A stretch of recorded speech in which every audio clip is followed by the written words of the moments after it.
This guys, I'm a little late to the party. The Dallas Open has already started, and here I am making a video about it. But better late than never, right? Dallas Open, first time in this city, rebranded itself, formerly known as New York Open, formerly before that known as the Memphis Open. Lost sponsorship in Tennessee. Not really a big tennis town. Had to move to New York. Didn't do things right. Had the black court trying to really market itself, but the Labor Cup had a stranglehold on that already, and they picked a terrible location in Nashua, so it was incredibly boring and nobody showed up, I guess. And anyways, after 3 years in New York, they're back now in Dallas again for the first time at SMU, Southern Methodist University. So they'll be playing on a college campus, indoor hard court.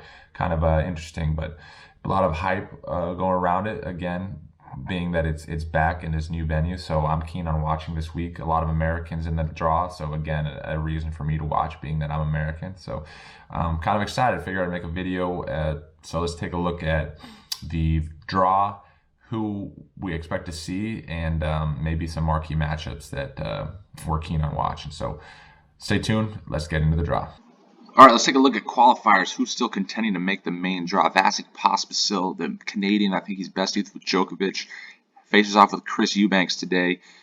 He's super tall. He's from UCLA. The only reason I know him is he was facing off with Karu Sell from My Tennis HQ on YouTube. So that's that. He beat JJ Wolf, the American prodigy with the mullet from Ohio State. Liam Brody, he was featured on a news article, a video that is, talking about the woes of being a professional tennis player and how difficult it is to make a living. He plays with the Dunlop, so I'm personally rooting for him. He beat Dennis Istomin. He has braces and glasses. Only reason I know that name. Fabiano Neff, never heard of him, and pretty much that's a wrap. Ernesto Escobedo, he's from California. His mother cooks for him. I watched that on an ATP video years ago. And then Bjorn Fratangelo, he plays with a Dunlop as well. I'm always rooting for the Dunlop Devils, you know what I mean? But we'll see which one of these men can push through and make the actual tournament. Speaking of, let's take a look at that. Taylor Fritz, the #1 seed, the highest ranked American at number 20 in the world, makes perfect sense. Down at the other end, if all the seeds hold, he'll face Opelka, the 6'11" giant, in the final. Both of these guys get byes. Back up top, Oscarote, the German. He had a run at the U.S. Open this last time against a wild card and a wild man, Jack Sock. I love Jack, man. So personally rooting for him. Pumped that he's making a show, or will be showing at this tournament. Moving along, an All-American battle, Tennis Sangren, a man named after the sport itself, versus Marcos Giron, UCLA Bruin, featured again on My Tennis HQ, so I'm familiar with him.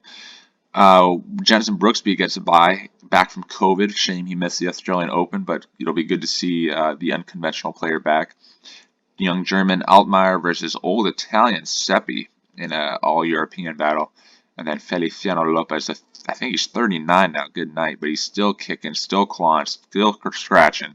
Will play the Aussie with the mustache, Jordan Thompson. Speaking of Aussies, John Millman versus American Brendan Nakashima from California. And then the serve and volleyer, Maxime Cressy, plays a qualifier. He's in fine form. We'll see if he can make a deep run.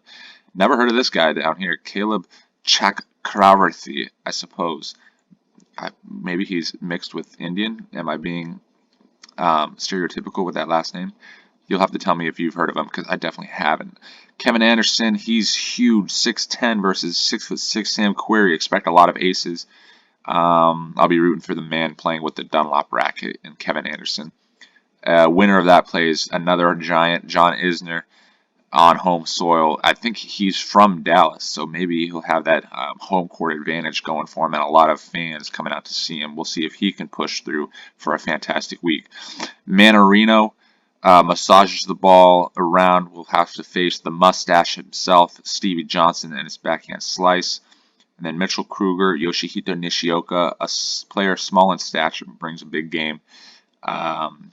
We'll see who wins that one. Dennis Kudla from Maryland, or DC area, I believe, plays a qualifier, and if he pushes through again, he'll meet Opelka. All right, so let me give you some of my predictions and matchups, marquee matchups. We'll see if they come true. Fritz Sock in the second round. That's going to be an explosive match. Again, Sock, the entertainment value he brings. My heart says yes, but my head says no. I think Fritz beats him and goes to the quarters. I think we'll see Giron in the quarters, but Fritz will handle him as well. So Fritz to the semis. Brooksby's something about his game. It's unconventional, that two-handed slice, and he's young, but I don't know. People find him difficult to contend with. So I think Brooksby makes a run to the semis. We'll see Fritz there. And then Cressy and Anderson will meet in the quarters. Two big servers, but Cressy, maybe I'm short-sighted. I think he's in fine form. He proved it in Australia. That serve and volley makes him jolly, and I think he'll push to the semis as well. And then the last quarterfinal matchup, I think Johnson and Opelka, an All-American battle will occur. Steve Johnson, that is, but Opelka, his serve is too much to handle, and I think he'll be the last semifinalist. So Fritz Brooksby, I want to say the number 1 seed holds, but that's too easy. So I am gonna predict the upset there, where Jensen Brooksby will crack through and make the final of this 250, and it wouldn't be his first time because he made Newport last summer. And then Maxime Cressy and Opelka, two big servers. Opelka has really dialed in his ground stroke, so he's a little bit more dynamic now. So I think Riley Opelka pushes through the final and will meet Jensen Brooksby in a rematch. They played it last year. Opelka grew frustrated with Jensen's game. I forget what tournament it was at, but Brooksby got the last laugh and won. I think vengeance will be Opelka's this time, and he will hold the trophy over his head at the very first version of this Dallas Open. That's my formal prediction. You heard it here first. Riley Opelka, champion at Dallas. Am I crazy for that? Am I a maverick for that? Time will tell. Let me know what you guys think. Whatever you do, man, remember that a trash bin tennis is all about the tennis trash we've been. See you.